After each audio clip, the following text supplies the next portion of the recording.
Nuestro grupo está conformado por Rodrigo Loján. Mi nombre es Mario Alexander Moreno González. y mi persona, Juan Alejo. Vamos a hablarles acerca de lo que son los sistemas de protección activa que van implementados en edificios comerciales y cualquier otro tipo de edificación que necesite de seguridad.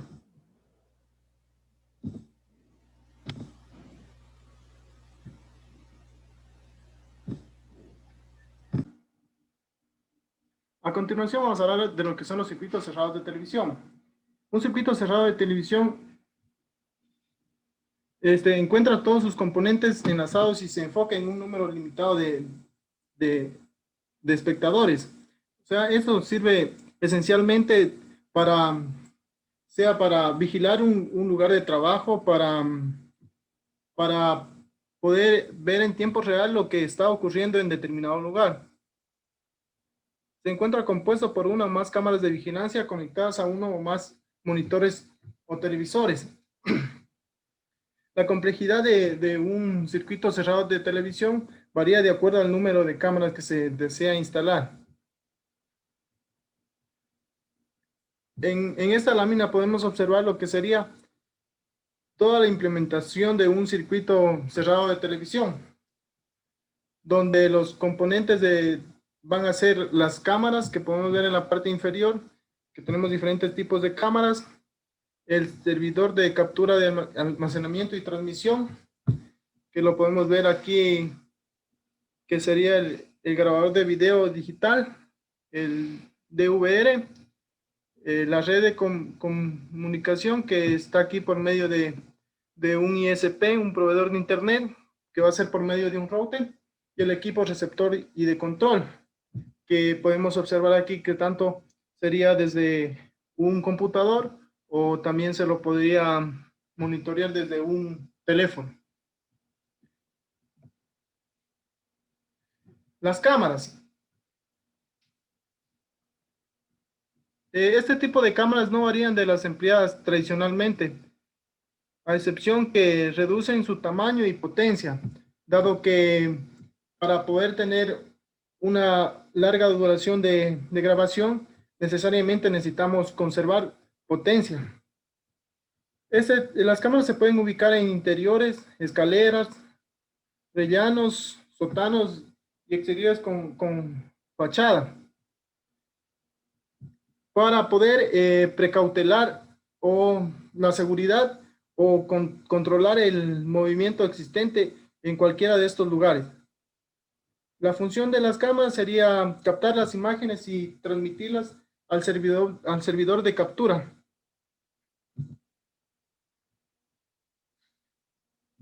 En esta lámina podemos observar lo que sería todo un diagrama ya del circuito cerrado de televisión.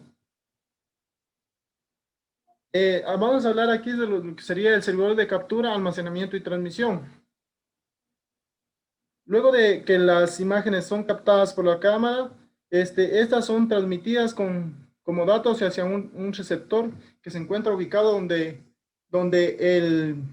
el creador del diseño de circuito cerrado de televisión lo desee. Es posible aquí utilizar cualquier tipo de red de comunicación, ya sea mediante internet o cualquier alámbrico o inalámbrico de acuerdo al diseño del circuito cerrado de televisión.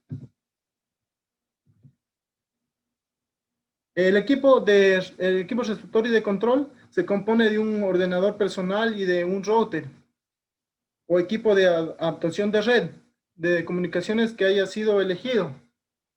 Aquí podemos observar lo que sería ya por medio de un servidor de internet, por medio del router podemos obtener lo que sería ya la vigilancia de las diferentes cámaras de una o varias cámaras que se encuentran dentro de este circuito.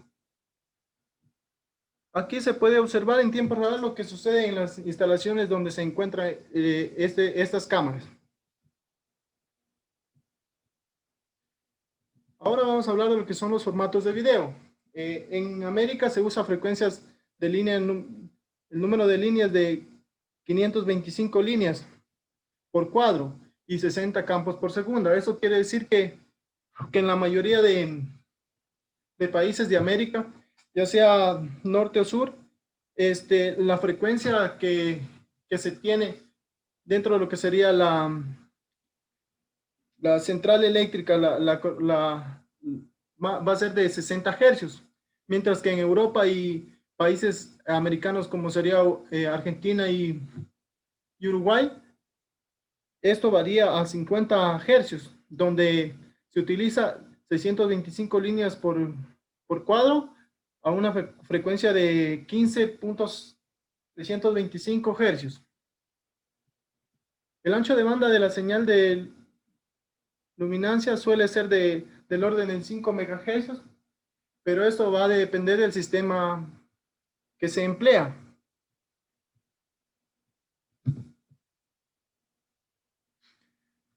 Los formatos de video. Existen algunos formatos de video para poder programar los diferentes diseños de circuitos integrados de televisión. Uno de ellos sería el formato PAL, lo que quiere decir líneas de fase alterna. Este sistema de codificación es utilizado para la transmisión de televisión analógica. Permite también la codificación de video en 625 filas, de las cuales solo se muestra 576. Y eso va a estar a una frecuencia de 25 imágenes por segundo, o que también se denomina formato de 4:3. Este tipo de formato tiene una limitación de ancho de banda, por lo que la imagen se entrelaza, lo que quiere decir que envía las filas pares en primer lugar y posteriormente sería lo que enviaría las filas impares. Como se puede ver en la gráfica, tenemos primeramente una imagen entrelazada de las líneas pares, luego de unas líneas impares y finalmente ya tenemos lo que sería la imagen completa. Otro formato que tenemos también es el formato NTSC, que es un formato que utiliza un sistema de 525 filas entrelazadas a 30 imágenes por segundo. Como en el caso anterior, del formato anterior, aquí el 8% de las filas se utiliza para sincronizar el receptor. Y dado que la norma NTSC muestra un formato de imagen igual que el anterior de 4:3, la resolución que se muestra es de 640 por 480 líneas. El estándar PAL especifica 25 FPS, mientras que este formato NTSC especifica 30 FPS, que quiere decir fracción por segundo. Aquí en esta imagen podemos ver lo que sería tanto lo del formato PAL, que tenemos que es a 30 FPS, y en la parte derecha tenemos una imagen con el formato NTS que está a 25 FPS, fracciones por segundo.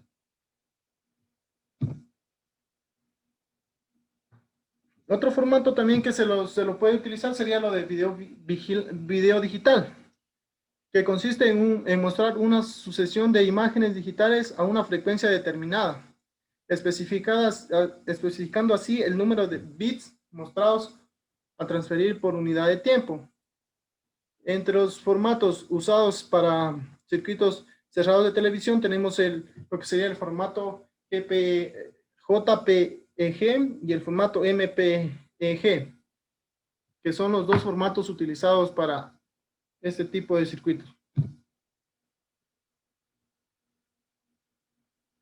Consideraciones a tener en cuenta para realizar un diseño de un circuito cerrado de televisión. Como primero tenemos de determinar el propósito del sistema de circuito cerrado de televisión, definir las áreas que de cada cámara visualice, elegir la cámara cuyas características se adapte de mejor manera al medio que se la va a emplear, determinar dónde se localiza el monitor o monitores para visualización, determinar el mejor método para transmitir la señal de video de la cámara al monitor. Aquí sería mediante internet o cualquier otro tipo de medio que se quiera utilizar. determinar el área de ubicación del control. En este diseño podemos ver que es un diseño de una casa común donde existen tres cámaras de vigilancia que están ubicadas estratégicamente en diferentes puntos para poder cubrir lo que sería toda la casa.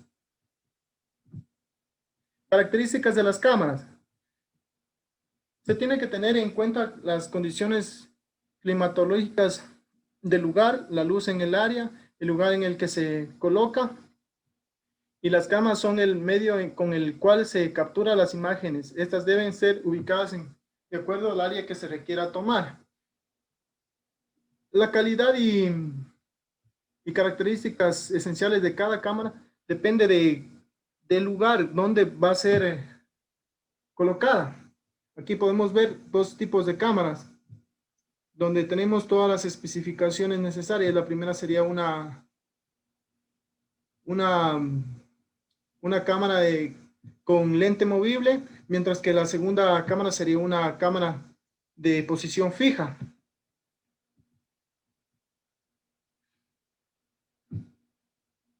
Las cámaras se encuentran clasificadas de la siguiente manera: cámaras móviles, cámaras fijas, cámaras analógicas, cámaras IP, cámaras de interior, cámaras de exterior y cámaras IR. Y en esta imagen podemos observar lo que son los diferentes tipos de cámaras que se mencionó anteriormente, como es la cámara de interiores, cámaras de movimiento y zoom, cámaras de visualización nocturna, cámaras ocultas, cámaras IP y las demás cámaras que podemos observar. Características de las cámaras. El CCD es el encargado de recoger la imagen en forma de luz, descomponiéndola en colores primarios, que sería el rojo, verde y azul, para posteriormente formar lo que sería la imagen y luego mostrarla en cualquier visualizador utilizado. Este CCD posee alta sensibilidad de ir y bajo costo de producción, por lo que es bastante empleado para el uso de cámaras.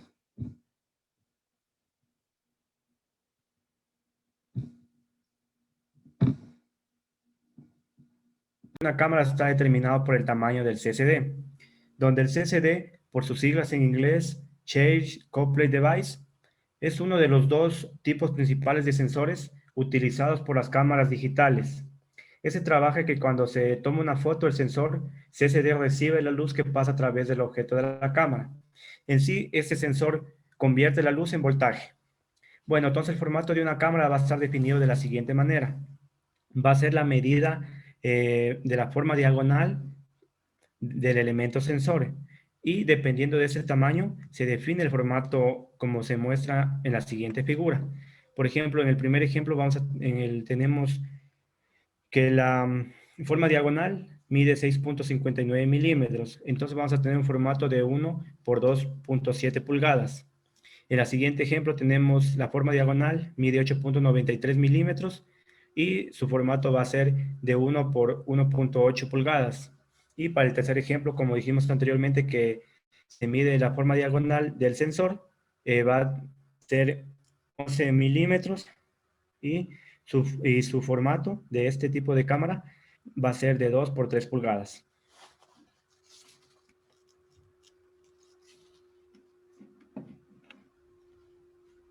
Ya, ahora hablaremos acerca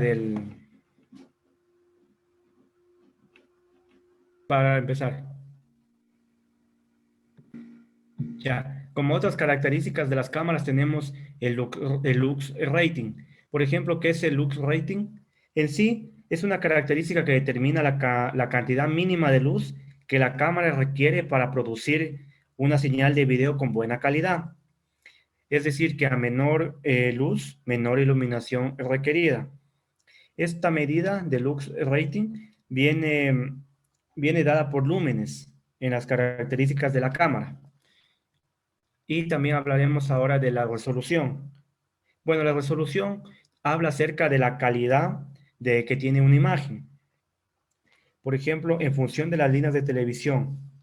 Por ejemplo, miren, tenemos aquí este ejemplo que para 8 ppp se puede ver una imagen borrosa. Cuando aumenta ya a 20 ppp, tenemos una imagen que se logra visualizar una silueta, pero igual la imagen sigue borrosa. En cambio, cuando cambiamos ya o aumentamos a 72 ppp, se puede ver ya la silueta y una imagen más clara. Bueno, una pulgada, como sabemos, equivale a 2.54 centímetros. Esto en sí sería el tamaño.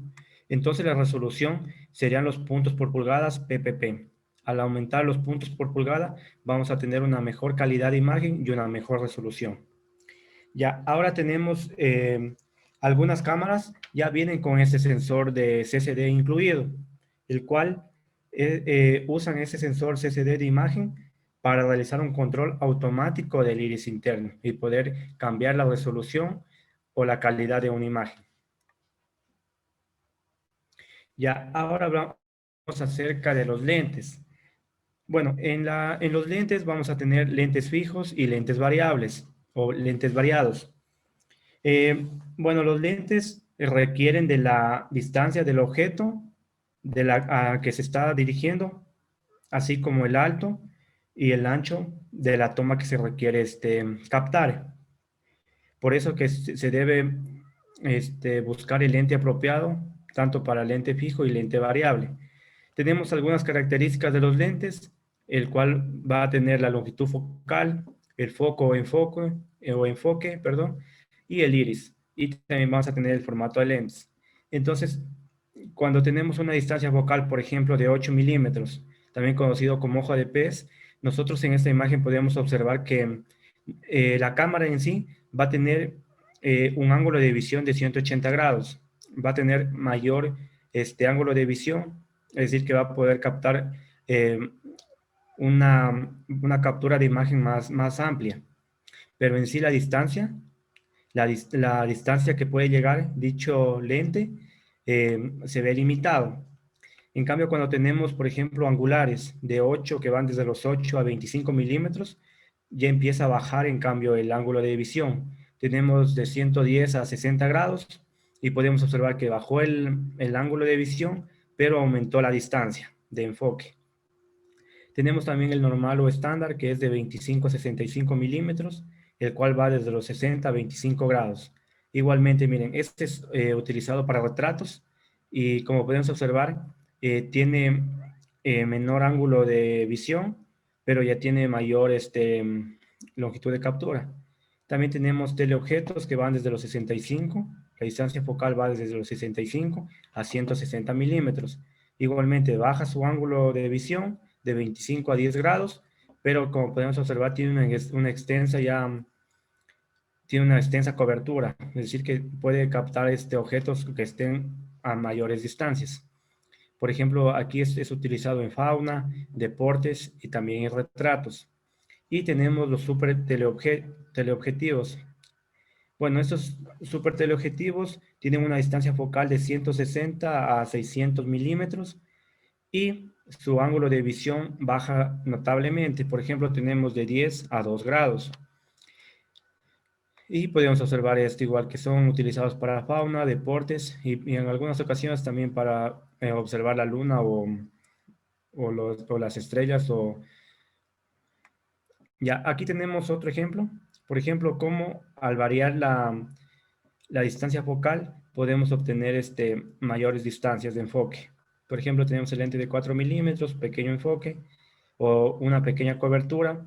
Si aumentamos, va aumentando la cobertura. E igualmente, cuando aumenta el lente, va aumentando la cobertura y podemos tener o abarcar una mayor distancia para obtener una imagen. Ya, asimismo, en los lentes tenemos la longitud focal. Y bueno, en la longitud focal tenemos también el zoom in y el zoom out. Bueno, tenemos que el zoom out va a tener menos milímetros, pero más campo de visión. Y en cambio el zoom in vamos a tener más milímetros, pero menos ángulo de visión pero más distancia, así como mencioné anteriormente. Bueno, en sí, esta parte eh, toma en cuenta la distancia focal que se encuentra entre el lente y el sensor CCD, y así podemos variar el ángulo de visión, tanto para tener una mayor cobertura como para obtener una imagen más amplia o una imagen a mayor distancia. Tenemos ahora lo que es el focus o enfoque. Bueno, el focus o enfoque, se realiza cuando se hace un enfoque de una imagen. En sí el enfoque hace un ajuste para obtener una señal clara a una mayor o menor distancia. Y en sí también utiliza una apertura de iris. En sí que enfoca una imagen para tener mayor precisión y poder captar una imagen de mayor calidad. Bueno, tenemos también el iris. El iris en sí, como sabemos, es un dispositivo controlado que puede ser controlado tanto manualmente como electrónicamente a través de la cámara.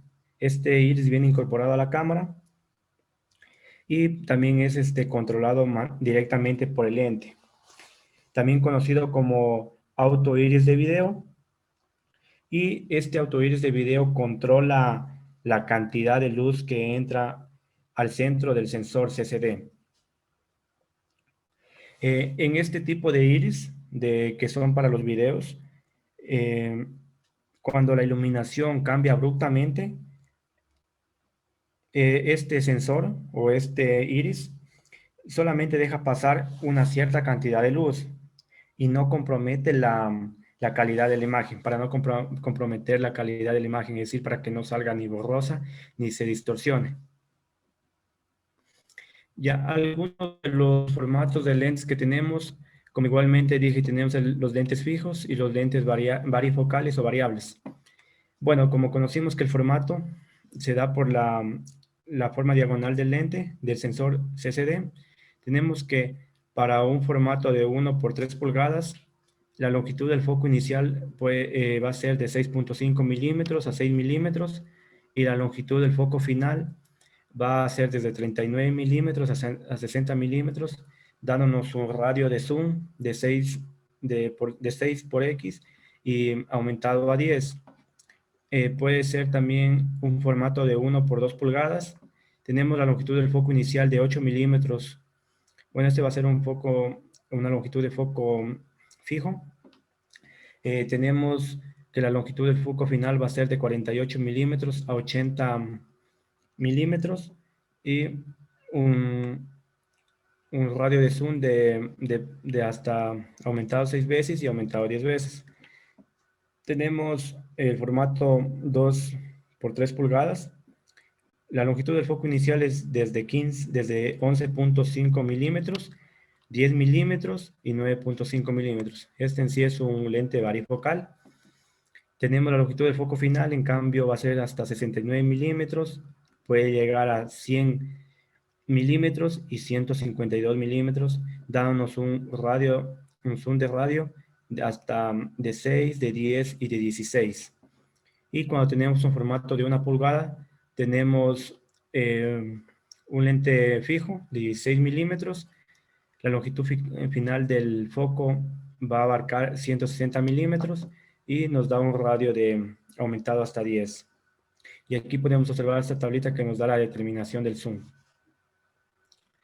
Ya, ahora podemos utilizar varios medios de transmisión. Por ejemplo, en los medios de transmisión, como conocemos, vamos a tener medios guiados y medios no guiados. En sí, el medio de transmisión constituye el soporte físico a través del cual el emisor y el receptor pueden comunicarse en un sistema de transmisión de datos. Entonces, como dije anteriormente, vamos a tener medios guiados y medios no guiados. Entonces, por ejemplo, en medios no guiados vamos a tener láser para fibra ópticas, utilizando láser, ondas infrarrojas, y también vamos a utilizar ondas de radio. Y igualmente podemos utilizar microondas. Este tipo de medios en sí facilitan el transporte de los datos o información. Y en cambio, en los medios guiados, tenemos, por ejemplo, el cable de par trenzado, Puede ser UTP, STP, y dependiendo de la categoría que se utilice o de la cantidad de información que se quiera enviar o transmitir. Igualmente tenemos el cable coaxial. Puede ser para banda ancha, o también tenemos la fibra óptica, la cual puede ser monomodo o multimodo, dependiendo de las prestaciones de los servicios que se quiera dar. Y eso sería en función de los medios de transmisión. Ahora tenemos, por ejemplo, cómo se puede transmitir el video o la transmisión, o cómo se realizaría la transmisión del video. Bueno, podemos utilizar, como dije anteriormente, el cable coaxial, el cable par trenzado UTP o STTP, la fibra óptica. También puede ser a través de la línea telefónica. Además puede ser inalámbricamente, o también por medio de LANs o internet o redes de área local. Ya, en medios analógicos, en sí se utiliza el RJ59, utilizando también una ponchadora BNC para los extremos. Cuando se transmite por medio del cable, se transmite el video por medio del cable coaxial. Este medio del cable coaxial, bueno, anteriormente o recientemente es uno de los medios más utilizados y confiable para la transmisión de video en banda ancha.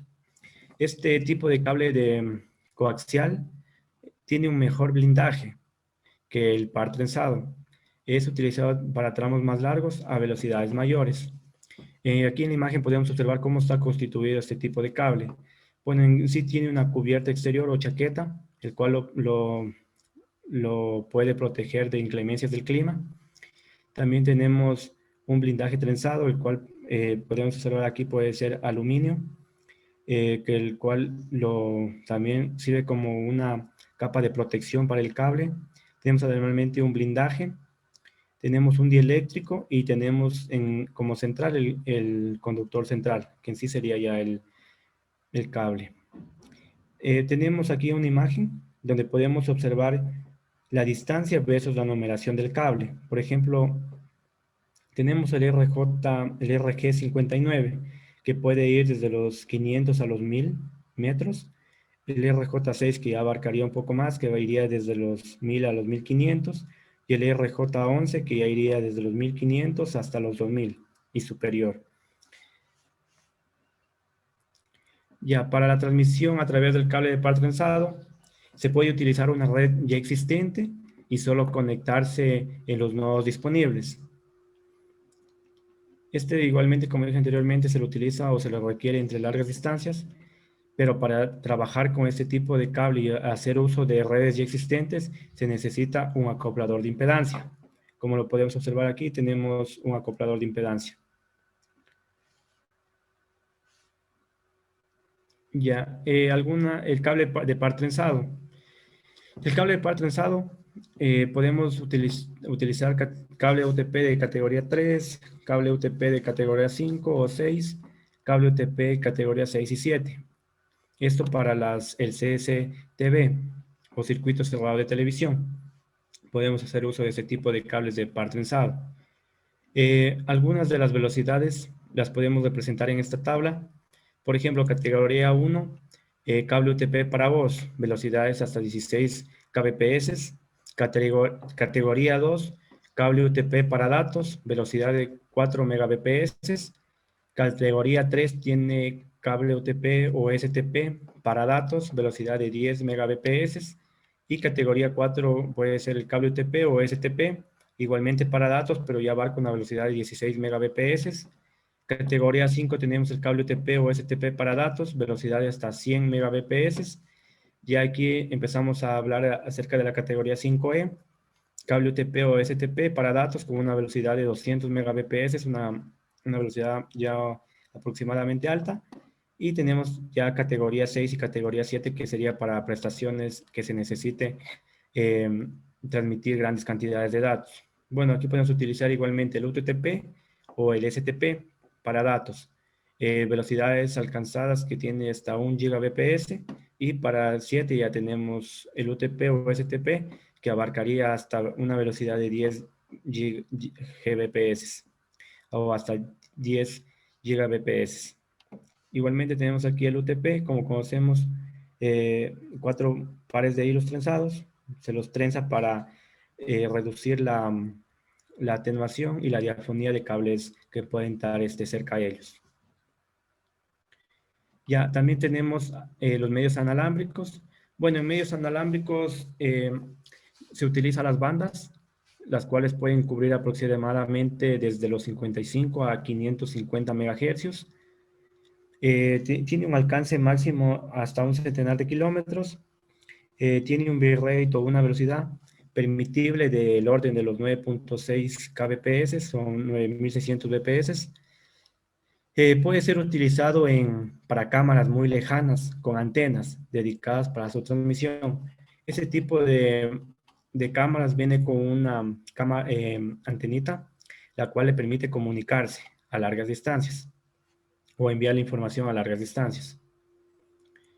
Tenemos también las videograbadoras digitales.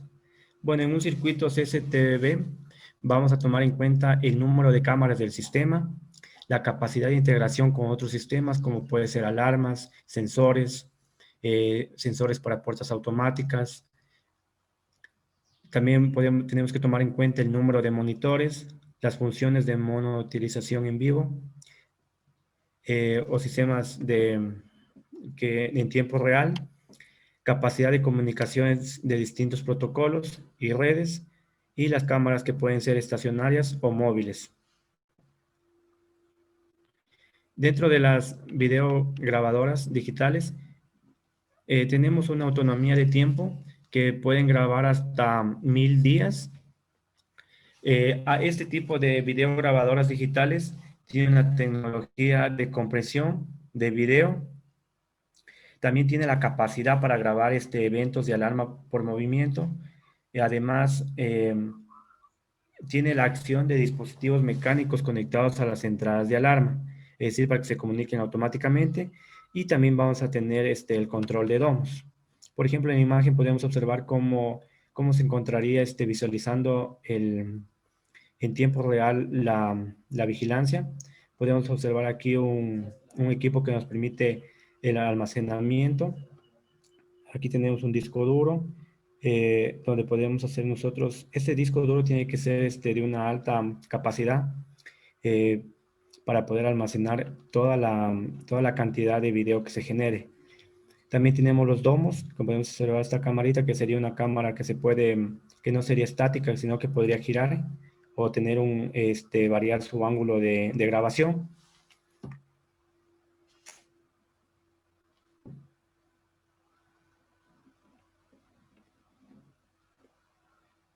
Bueno, continuando con la exposición, vamos a hablar sobre el tema de monitoreo. El efecto más importante para la adquisición de un sistema de circuito cerrado de televisión es obtener la mejor supervisión y control de los clientes y los empleados en una empresa. Entonces, un buen sistema de circuito cerrado de televisión permite al personal de seguridad monitorear un área extensa con pocas personas y hacer más efectiva la vigilancia del área por cubrir. Dentro de lo que es monitoreo, existen dos tipos de monitoreo, lo que es el monitoreo local y el monitoreo remoto. Dentro del monitoreo local podemos colocar lo que son monitores convencionales, desde televisores y pantallas para PC, lo que no es de todo recomendable, pero sí económico. O también podemos colocar lo que son monitores profesionales que pueden estar prendidos las 24 horas del día. Esto para poder estar visualizando lo que ocurre en las cámaras del tipo del monitor. El otro tipo de monitoreo es el monitoreo remoto.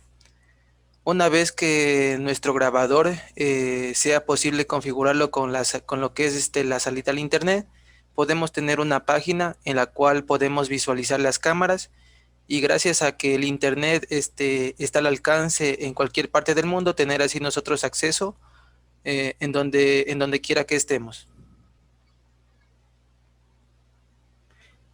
Continuando con la otra dispositiva, tenemos los sistemas de control de acceso.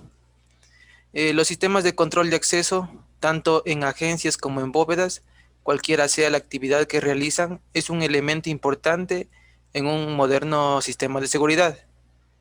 Para la conformación de un buen sistema de control de acceso, existe lo que son cerraduras electromagnéticas y también accesos a través de módulos de pared. Se debe seleccionar el nivel de seguridad que se requiere para así hacer un uso adecuado de este dispositivo. Básicamente, en una empresa se establecen jerarquías para los trabajadores de una misma función, en las cuales se permite el ingreso o el no ingreso en determinada dependencia. Para llevar a cabo un control de acceso eficiente, se debe seleccionar el nivel de seguridad que se requiere hacer uso del dispositivo. Entonces, para esto se dan diferentes tipos de sistemas de control de acceso.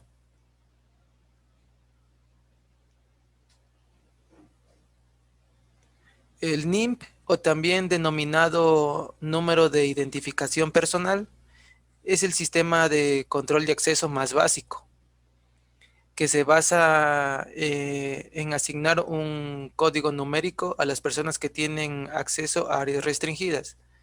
Esta tecnología es de comprobada eficiencia al relacionar códigos con los derechos.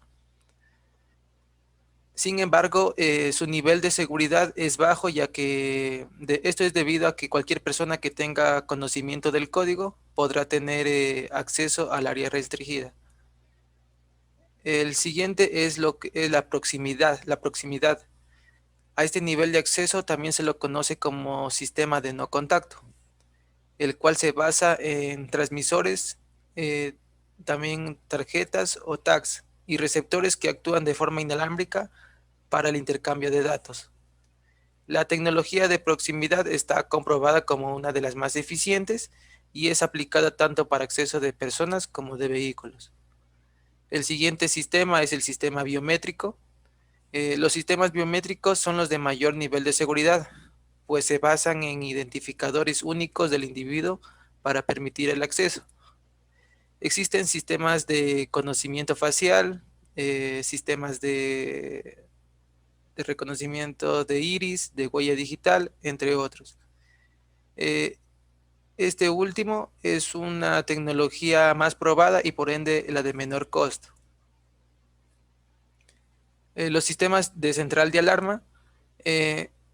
Una central de alarma es un elemento de seguridad que no realiza ninguna acción para evitar o controlar una situación anormal. Lo que hace es advertir de ella como una función disuasoria frente a posibles problemas, como la intrusión de personas, lo que es el inicio de incendios, el desbordamiento de un tanque o cualquier situación que sea normal para el usuario. La alarma de intrusión más básica de un circuito eléctrico es simplemente colocándola en una puerta de entrada.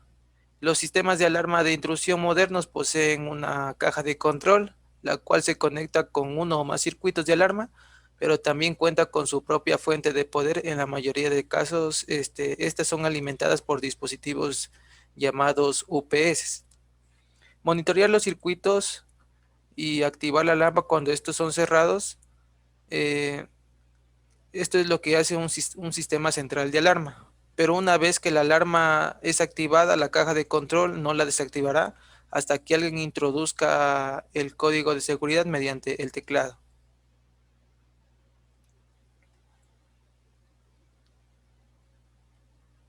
Continuando con la otra dispositiva, vamos a hablar sobre los tipos de centrales de alarma. Existen 3 tipos de centrales de alarma según su aplicación y su número de detectores que debe alimentar. Estos son lo que es la central exterior, la central interior y la central de zona selectora.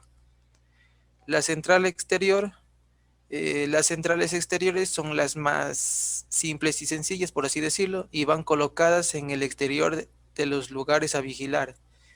La carcasa de esta central está convenientemente tratada contra la corrosión y actos vandálicos, pero su utilización cada vez es menor, siendo su aplicación más usual en pequeñas viviendas y establecimientos.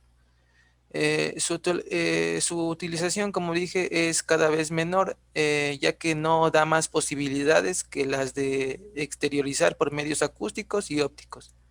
En general, la central exterior son sistemas propensos a ser ignorados y el ruido que provocan es más emotivo de rechazo que de situación del arma. La otra central vendría a ser la central interior. La central interior se ubica dentro de inmuebles a proteger y tiene la posibilidad de controlar numerosos puntos de detección, tanto de robo como de incendio.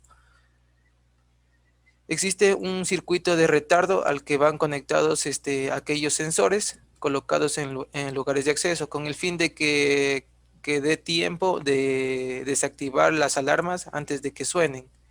Las centrales, lógicamente, se conecta o desconecta con cerraduras de seguridad, estando protegidas de ataques exteriores. Las cerraduras pueden ser como llaves normales o también llaves electrónicas o con claves de acceso. Es una central mucho más compleja, por así decirlo, y fiable que la central exterior, la antes vista, ya que nos proporciona ciertas posibilidades muy importantes, como son la comunicación con la central receptora de alarmas, también nos posibilita la programación de tiempos, lo que son salidas y entradas de zonas, la instalación con líneas balanceadas, el aviso de situación de atraco y también lo que es el circuito Tamper. Siguiendo con la otra diapositiva, vamos a hablar sobre las centrales selectoras de zonas. La central selectora de zona es eminentemente igual a la anterior, ya que da posibilidades, pero se diferencia en que ofrece la posibilidad de diferenciar los detectores según sus zonas. Esto permite al vigilante saber en cuál zona se ha producido la alarma, incluso saber el detector exacto que se ha activado, hecho que no, hecho que no, hecho que nos permite actuar de una forma más segura en nuestras actuaciones. Este tipo de central es muy robusta en comparación con otras y puede ofrecernos varias posibilidades, como son las siguientes. Eh, Nos ofrece lo que son comunicaciones con la central receptora de alarmas, programación por zonas, todas ellas van a ser distintas zonas. También nos proporciona circuito de protección Tamper, general o por zonas, conexión a zonas multiplexadas y conexión de varios teclados. Principales características de la central de alarma, tenemos lo que es conexión y desconexión. La central de alarmas dispone de mecanismos para controlar lo que es el acceso a diferentes zonas protegidas y efectuar su conexión y desconexión. Eh, Esas pueden ser de diferentes tipos, como llaves de seguridad, tarjetas codificadas y teclado. Siguiente.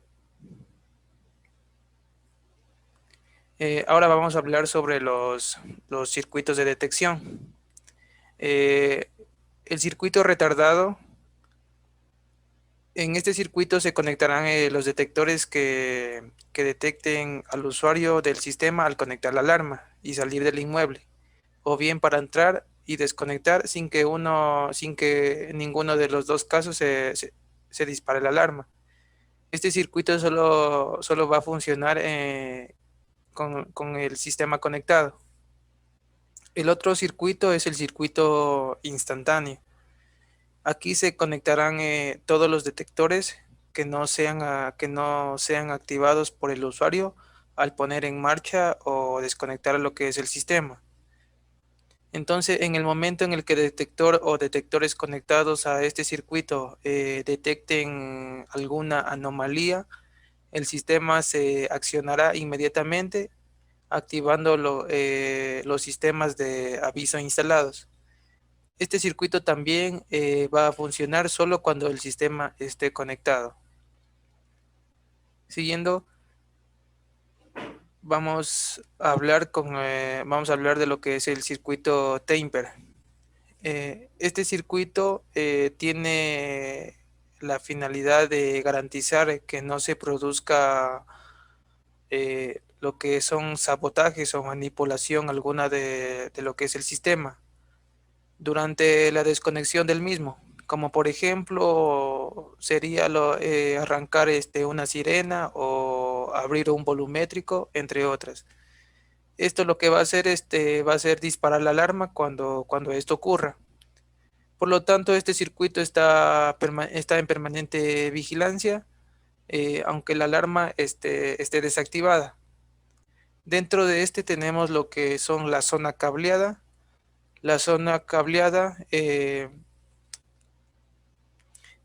un circuito cerrado donde se han instalado y conexionado en serie los detectores. Se diversifican en zonas para que en el momento de su activación saber el lugar exacto de su ubicación. Un dato importante es que no conviene instalar muchos detectores por zona, ya que cuando se active uno de ellos, solo sabremos la zona activada. Solo se suelen conectar como máximo unos 3 detectores por zona. La siguiente es la zona multiplexada, instalando en cada detector un pequeño módulo codificador que introduce un código que solo identificará la central de alarmas. Lo que permite esto es permite instalar todos los detectores en una sola zona cableada, pero con una peculiaridad de que cuando se activa algún detector, la central identificará al detector exacto activado. Este sistema lo que hace es que permite simplificar de una forma considerable la instalación a una sola tirada de 2 cables, abaratando, consecuentemente los costes de instalación. En la siguiente diapositiva vamos a hablar sobre el balanceo de línea. Es un sistema de protección para la instalación de detectores realizada. En este tipo de sistema se consiste en colocar al final de las zonas cableadas una resistencia con un valor óhmico predeterminado y suministrado por el fabricante de la central.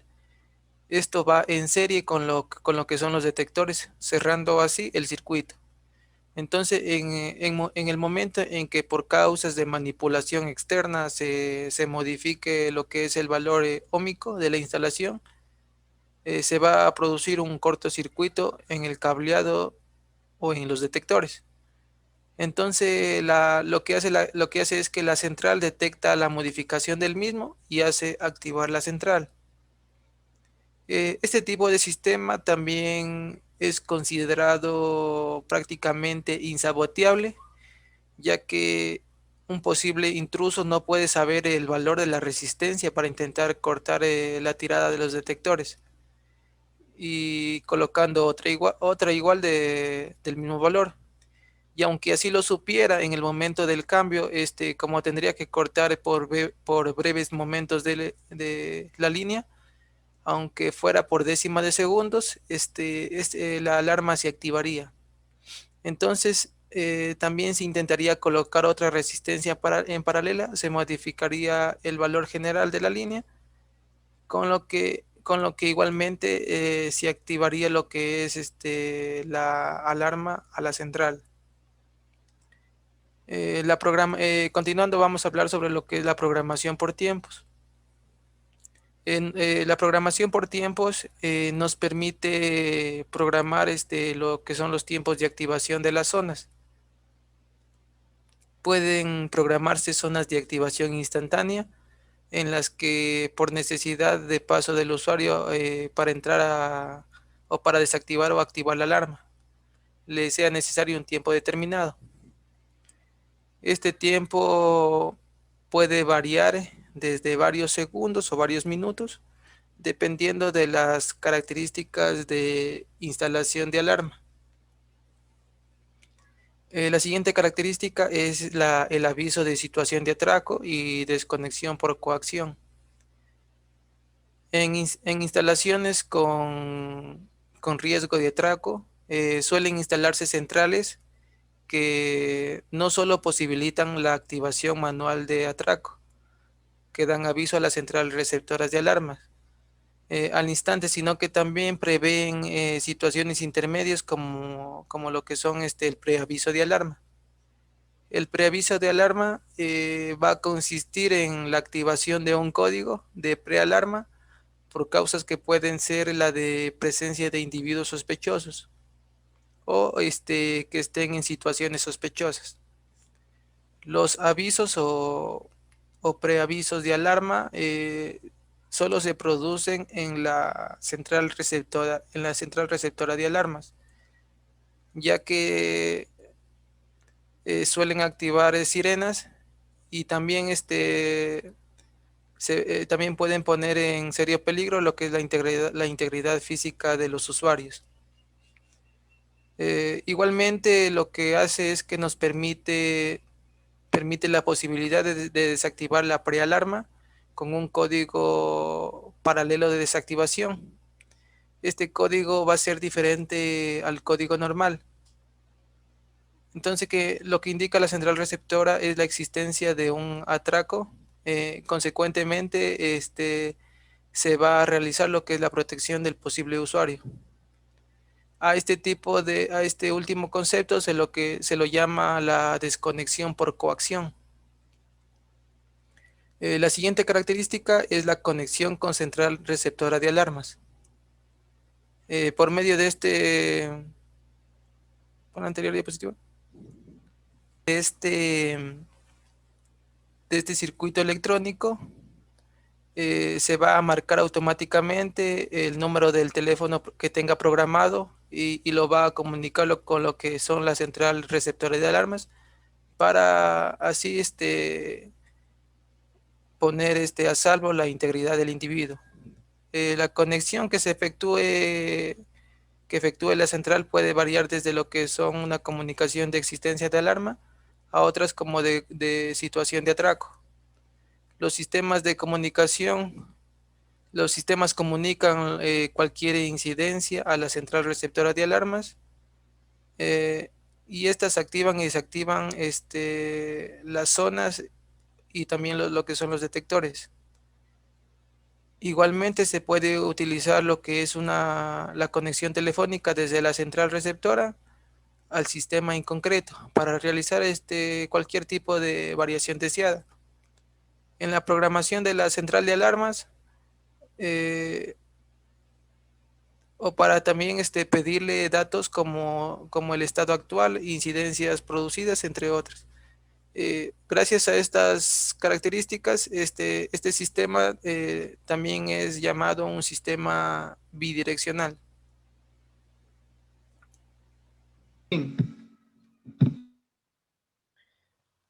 Ya, ahora hablaremos acerca de las partes básicas de una central de alarma. Entre ellas tenemos el panel de control, el teclado, sensores y alarma y otros más. Bueno, hablando desde el panel de control es la unidad central de procesamiento de toda la información del sistema, o en este caso sería el circuito cerrado de televisión. Bueno, el panel de control, como dijimos, es una unidad central de procesamiento en donde se alberga la placa base, la fuente y la memoria central. Este tipo de sistema o esta parte del sistema recibe las diferentes señales que los diferentes tipos de sensores pueden emitir y actúa en consecuencia a esta clase de señales, lo cual va a tener una respuesta donde va a disparar la alarma y se va a comunicar con la central por medio, la comunicación puede ser por medio de un módem, por línea telefónica o también por internet. Eh, este tipo de panel de control se alimenta mediante corriente alterna y también tiene una batería de respaldo. Por ejemplo, si se fuera la luz, ingresaría a trabajar la batería de respaldo. Además, este tipo de sistema o esta batería le permite tener una autonomía al sistema entre unas 12 a 3 días, dependiendo de la capacidad de la batería que se implemente o se esté trabajando.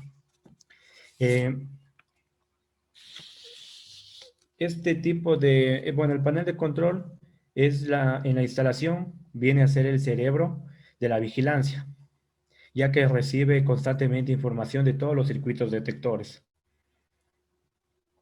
Y, por ejemplo, envía una señal de alarma si se encuentra algún intento de vulneración del sistema de seguridad. Tenemos igualmente en partes básicas de una central de alarma tenemos el teclado. Bueno, aquí en la actualidad puede ser un teclado alfanumérico o también puede ser ya un teclado digital. Dependiendo de la tecnología que se implemente, se va a tener igualmente mayores número de cosas en la instalación, ¿no? Bueno, en sí trabajamos con un teclado alfanumérico, donde su principal función será que va a permitir que a los usuarios que estén autorizados, ingresen mediante códigos preestablecidos, los cuales van a poder armar, que conocemos como activar, o desarmar, desactivar el sistema, ¿sí? Podemos activar o desactivar el sistema mediante un tipo de códigos preestablecidos. Ya, el teclado en sí también viene con algunos botones que prestan las siguientes funcionalidades. Podemos tener botones de emergencia médica, también botones de instrucción y botones que nos permitan una respuesta para fuego o para incendios. Bueno, el teclado es el medio que más se utiliza para la configuración del panel de control. Ya, ahora hablaremos también de la sirena. Bueno, la sirena en sí es un dispositivo audible básico del sistema, el cual en sí viene a dar también una señal que, que le avisa al intruso que ha sido detectado. La sirena, una vez que ha detectado que el intruso ha ingresado o ha vulnerado el sistema, va a empezar a sonar. Bueno, este tipo de sistema tiene diferentes sistemas luminosos que funcionan en un conjunto con la difusión sonora. Este tipo de sirenas también tiene una autonomía propia. Puede funcionar así se le corte el suministro de alimentación o también si se pierde la conexión con la central procesadora. También hablaremos, bueno, aquí podemos observar que tenemos dos tipos de alarmas, un tipo de alarma que puede ser instalado en los exteriores y también un tipo de alarma que puede ser para interiores. Cada uno, por ejemplo, el de exterior va a tener se va a escuchar de una manera más alta, va a tener un volumen para escuchar más alto, va a sonar más duro, más alto, y en cambio la pequeñita va a sonar más menor, pero igual van a dar la misma señal de alarma. Tenemos también dentro de los sensores de interiores de movimiento. Bueno, este tipo de sensores son dispositivos electrónicos que tienen un reducido tamaño. Igualmente son alimentados con baterías o fuentes de alimentación que vienen desde los 6 a 12 voltios. Este tipo de dispositivos en sí detectan un campo de actuación variable. Este puede ser desde varios metros o pequeñas distancias. Este tipo de dispositivos va a detectar la presencia humana o elementos extraños. Ya, este tipo de sensores envían algunas variaciones eléctricas que recogen y estas las envían a la unidad de control, que una vez que la unidad de control las recoge, las trata, envía el sistema de activación para dar una respuesta para, bueno, toma una decisión acerca de la respuesta que debe realizar, si se activa o no se activa la alarma. Eh, bueno, dentro de la activación de los sistemas, de estos sistemas también conocidos como sistemas de señalización, tenemos que pueden ser ópticos y acústicos. Bueno, dentro de los sensores para interiores, tenemos sensores que pueden ser infrarrojos, también tenemos los sensores de microondas o fotoeléctricos. Este tipo de sensores detectan cambios de temperatura, movimiento y algunos también detectan el calor. Por ejemplo, si ese tipo de sensores están conectados o están funcionando y detectan movimiento, van a disparar como se conoce la alarma, van a hacer sonar la alarma. Pero también tenemos que tomar en cuenta algunos factores. Por ejemplo, si se instala en una casa, por ejemplo, y existen mascotas, dichos detectores o sensores deben ser regulados para que no detecten dichas mascotas, dichos animales.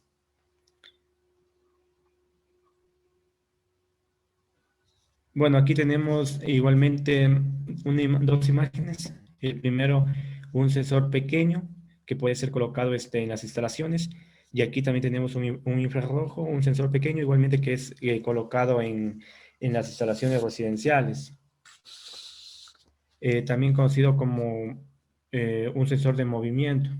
Este tipo de sensores en sí utiliza luces infrarrojas para detectar los cambios de calor, como dije anteriormente. Es decir, por ejemplo, cuando una persona se mueve, el sensor va a detectar ese cambio de movimiento o cómo se mueve el calor, cómo en las zonas de calor y cómo este individuo o persona se mueve a través de la habitación. Dado esto, entonces saltará una alarma y se procederá a sonar la alarma o dar una señal de que el sistema ha sido vulnerable o que existe intrusos. En sí se activa la alarma. Ya, ese tipo de sensores infrarrojos tienen una mayor prestación ya que son más baratos que si comparamos con los sensores de microondas y los sensores ultrasónicos. Este tipo de sensores, como dije, los sensores infrarrojos, los pequeñitos, son más baratos, son más pequeños, son más baratos, más pequeños y por ende también tienen un alto grado de confiabilidad.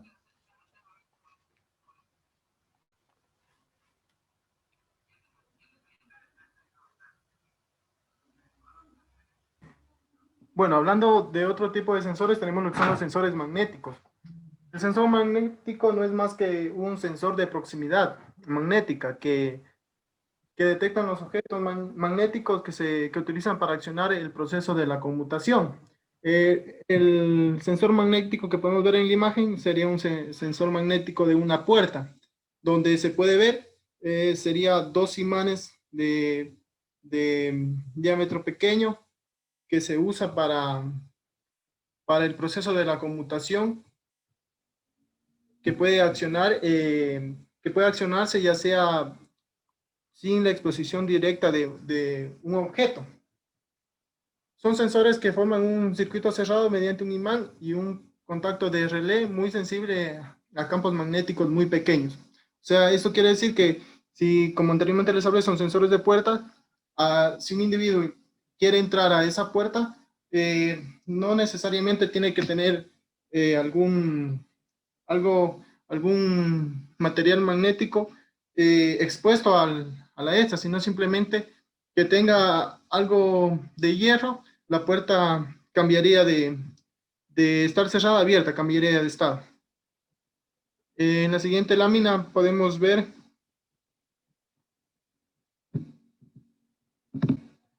aquí tenemos lo que sería un detector de humo. Este detector de humo es un dispositivo esencialmente para detectar un intento de incendio. mediante un sensor de calor o de humo que se puede ver aquí en la imagen. Este tipo de sensor de humo utiliza sistemas capacitivos cuya capacitancia varía por la presencia del humo. Si el detector de humo se activa, el panel de control va a notificar a la estación central de monitoreo con una alarma de incendio.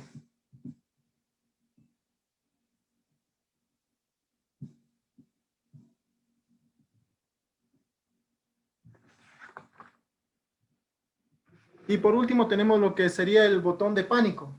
El botón de pánico son de acción manual y tienen que estar ubicados en lugares estratégicos fuera del alcance de la visión de cualquier intruso. Estos botones de pánico pueden ser tanto fijos o alámbricos o inalámbricos. Aquí en la imagen podemos ver lo que sería un botón de pánico fijo que está en la parte debajo de la mesa de un escritorio. Lo que sucedería que al presionar el botón se envía una señal a la central de monitoreo solicitando ayuda. Este tipo de señal sería silenciosa, o sea, ya que simplemente la señal llegaría a la central de monitoreo sin hacer ningún ruido o algún sonido en el lugar donde se encuentra el sensor.